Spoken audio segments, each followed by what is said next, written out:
Hi everyone. आइए बात करते हैं आर पैकेज सैम पीएलएस के बारे में। अभी तक हमने देखा कि रिग्रेशन तीन तरह का है, OLS ordinary least square, MLE maximum likelihood estimation और पीएलएस पार्शियल लीस्ट स्क्वायर। तो पार्शियल लीस्ट स्क्वायर में अब तक हमने डिस्कस किया प्रोफेसर गैस्टन सांचेज का पीएलएस पीएम जो अब क्रेन के ऊपर नहीं है, डॉक्टर फ्लोरियन डॉक्टर हेंसलर का सी सैम, ये बेसिकली कंफर्मेटरी कंपोजिट एनालिसिस के लिए है, और तीसरा सैम इन आर जिसके अंदर हम पीएलएस स्मार्ट पीएलएस वाले लगभग सारे कैलकुलेशंस कर पाते हैं। एक और भी ऐसे ही पैकेज है PMS Sam PLS structural equation modelling partial least square. इसके अंदर भी हम बिल्कुल वही कैलकुलेशन कर पाते हैं जो स्मार्ट पीएलएस सॉफ्टवेयर देता है। तो ये इसका नाम है structural equation modelling using partial least square. Sam small में है और पीएलएस कैपिटल में है। तो इसमें कई सारे फंक्शंस हैं और इनका काम करने का तरीका बाकियों से बिल्कुल अलग है। थोड़ा सा प्रोफेसर गैस्टन सांचेज वाले से मिलता है। बाकी सब में हम क्या देखिए, स्मार्ट पीएलएस में हम क्या करते थे, हम एक डायग्राम बनाते थे। इस तरह का डायग्राम है, quality leads to satisfaction and both leads to loyalty and intention. लेकिन जो प्रोफेसर गैस्टन सांचेज ने कहा कि आप इनको ना मैट्रिक्स में डिनोट कीजिए कि यहाँ से यहाँ तक जो है ये 1 है, बाकी 0 है, तो 1 और 0 से एक डायग्राम बनाइए। सैम पीएलएस भी बिल्कुल ऐसे ही काम करता है। सैम पीएलएस का कहना है कि हम क्या करेंगे, 2 फाइल बनाएंगे। एक बनाएंगे, ये एक्सेल की फाइल बना रहे हैं हम, ये हमारा इक्विवेलेंट टू डायग्राम है। तो हम बोलेंगे quality from quality to quality 6, from satisfaction to 4, from intention to behaviour intention 1 to 6, loyalty 1 to 4। ये एक अलग फाइल है, इसका नाम है MM मेजरमेंट मॉडल। इसी तरह से एक दूसरी फाइल बनाते हैं स्ट्रक्चरल मॉडल। स्ट्रक्चरल मॉडल का मतलब है from quality to satisfaction, quality to intention, quality to loyalty. देखिए क्वालिटी से तो तीनों पे ही जा रहे हैं एरो, और सेटिस्फैक्शन से 2 पे जा रहे हैं एरो, सेटिस्फैक्शन इंटेंशन लॉयल्टी। ये हमारा हो गया डायग्राम। इस तरह का डायग्राम बनेगा यहाँ पे। तो अब आर के अंदर देखते हैं काम करके। पहले मुझे 3 फाइल यहाँ पे इंपोर्ट करनी होगी।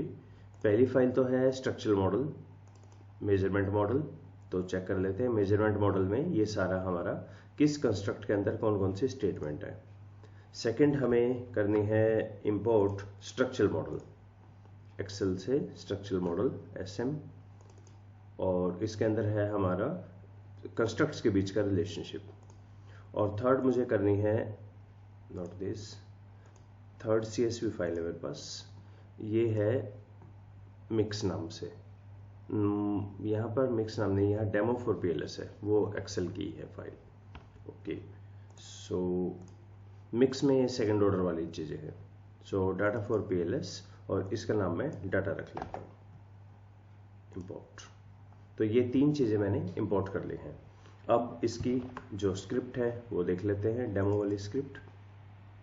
तो सब इसका काम खत्म, इसका भी काम खत्म, और कंसोल को क्लियर करने के लिए कंट्रोल L। सबसे पहले लाइब्रेरी को कॉल कर लेते हैं, अटैच MM। अब ये जो MM है बाय डिफॉल्ट अगर आप देखें तो सारा टेक्स्ट है, तो मैं इसको मैट्रिक्स कर देता हूँ यहाँ एज डॉट मैट्रिक्स करके। The same goes with SM को भी मैट्रिक्स कर दिया।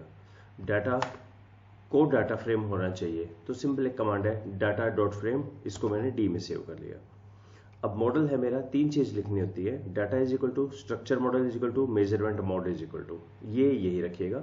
ये DSM आपके कोई भी नाम हो सकते हैं DSM, लेकिन data struct mode measure mode ये फिक्स रहेगा। और इसके आउटपुट को मैं डाल लेता हूँ जेड के अंदर, और वेइंग स्कीम मैंने यहाँ पे दी है पाथ मॉडलिंग। पहला मॉडल जिसके अंदर स्ट्रक्चरल मॉडल मेजरमेंट मॉडल पूरा है, दूसरे में डाटा, तीसरे में वेइंग स्कीम। अच्छा, इन तीनों को मिला के मैंने पीएलएस मॉडल बनाया था, और अब पीएस मॉडल को ये जो आउटपुट मॉडल में आया इसको मैं सैम पीएलएस में डाल रहा हूँ, जेड में चला जाएगा आउटपुट। ओके, कन्वर्ज हो गए हैं। अब हम अपना आउटपुट देख लेते हैं। आउटपुट में देखिए ये आउटपुट काफ़ी बड़ा सा है, जेड डॉलर अगर हम करेंगे इतनी सारी चीज़ें यहाँ पे अवेलेबल है, तो एक एक करके देखेंगे हम। सो मैंने up to 3 decimal place print कर दिया है जेड कोफिशिएंट्स। तो ये हमारे कोफिशिएंट्स आ गए, और हम इनको एक बारी मैच कर लेते हैं स्मार्ट पीएलएस से। स्मार्ट पीएलएस एल्गोरिथम में हम पाथ मॉडलिंग यूज करते हैं, सेंट्रोइड फैक्टर अलग हैं, इसी तरह वहाँ पर भी हम कर सकते हैं। तो अब हम चेक करते हैं अपने लोडिंग से, बिहेवियरल इंटेंशन पे आ जाइए। सो ये है 618 721 745 652 761 823, एग्जैक्टली हूबहू सेम है सभी के, इसके ही नहीं सभी के। और नीचे हमारे मॉडल आ गए हैं ये structural. So quality path coefficient है ये, क्वालिटी से सेटिस्फेक्शन पे 431। ये नीचे के चार देखिए, यहाँ लिखा भी हुआ है कि ये बीटा है 431, क्वालिटी का इंटेंशन पे 522 और लॉयल्टी पे 467 और सेटिस्फेक्शन से है 133 407 133 और 407। सो ये तो हो गए हमारे सारे जो मेजरमेंट मॉडल और स्ट्रक्चरल मॉडल के। अलग से एक और भी कमांड है, पाथ कोफिशिएंट अगर देखना हो तो इससे हम देख सकते हैं। ओके, फिर आउटर लोडिंग चेक कर लेते हैं। आउटर लोडिंग इस तरह से आ जाएगी, वो हमने कोफिशिएंट के अंदर भी चेक कर ली और आउटर लोडिंग पे करें तो भी आ जाएगा। प्लस कुछ अलग अलग चीजें निकालने की, जैसे कंपोजिट रिलायबिलिटी की D0। सो D0 में हमारे पास है, देखते हैं किसको है, ये कंपोजिट रिलायबिलिटी है ये। सो कंपोजिट रिलायबिलिटी में ये रही कंपोजिट, क्वालिटी की 901 है, 901 right, satisfaction 873, satisfaction is 873 and others two are 867 868 867 868 और कितने उसके अंदर नंबर ऑफ आइटम्स थे। नेक्स्ट है हमारी कॉमनलिटी, ये AVE है, AVE को यहाँ कॉमनलिटी बोला गया है। क्वालिटी की 605 राइट, सेटिस्फेक्शन की 636 523 568 523 568 करेक्ट।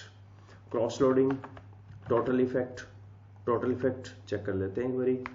टोटल इफेक्ट हमारा यहाँ आता है, क्वालिटी का है 431.579642 579,642 और 133,407, एग्जैक्टली सेम। इसी तरह से R² अगर देखना है या एडजस्टेड R² देखना है तो ये प्रिंट R² और R² 2 है, यहाँ पे R² 2 करेंगे तो एडजस्टेड भी आ जाएगा।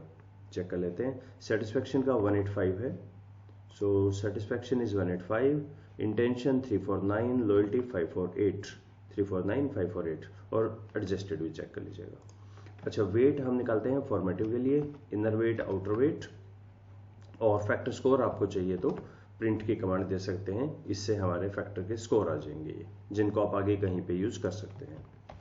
फाइनली बूटस्ट्रैपिंग, तो बूटस्ट्रैपिंग में एक सेट सीड कर देता हूँ। सेट सीड का पर्पज होता है ताकि आप बार बार रन करें तो सेम आउटपुट आएगा, वरना ये क्योंकि रैंडम सैंपल पे काम करता है तो देयर आर चांसेस कि हर बार एक नया आउटपुट आए। तो इसके आउटपुट को मैं डाल लेता हूँ B के अंदर, बूटस्ट्रैप के आउटपुट को, और फिर यहाँ पे भी मुझे बूटस्ट्रैपिंग करनी पड़ेगी। सो बूटस्ट्रैपिंग 500 के सैंपल पे टू बिगिन विद, वरना तो ये मिनिमम 2000 करना चाहिए, पर इसमें टाइम लग जाता है इसलिए यहाँ कर लेते हैं। ओके, सो अभी ये रन कर रहा है और इसके आउटपुट को मैं समरी B कर दूंगा, उससे मेरी सारी P वैल्यूज, अच्छा ये P वैल्यूज तो जनरली देते नहीं यार के पैकेज, ये लोअर लिमिट अपर लिमिट देते हैं, तो हम उनको चेक करेंगे। So this comes like this 0.859, देखिए कोई भी जीरो नहीं है हमारा ना इसका, हाँ एक जीरो है, ये बीटा 23 जो है 133, ये जीरो है 133, तो हम चेक कर लेते हैं 133 राइट। P वैल्यू, अच्छा ये तो P वैल्यू देता है, satisfaction to intention this is not good, नाम इसका ऊपर दिया हुआ है, ये यहाँ पे पाथ कोफिशिएंट में या कोफिशिएंट्स में इसका नाम गिवन था। 2-3 का मतलब है सेटिस्फेक्शन से इंटेंशन जो है दिस इज नॉट गुड। कैसे पता लगा? लोअर लिमिट अपर लिमिट में जब लोअर नेगेटिव हो अपर पॉजिटिव हो तब हम बोलते हैं ये whatever value we are comparing this is equal to zero.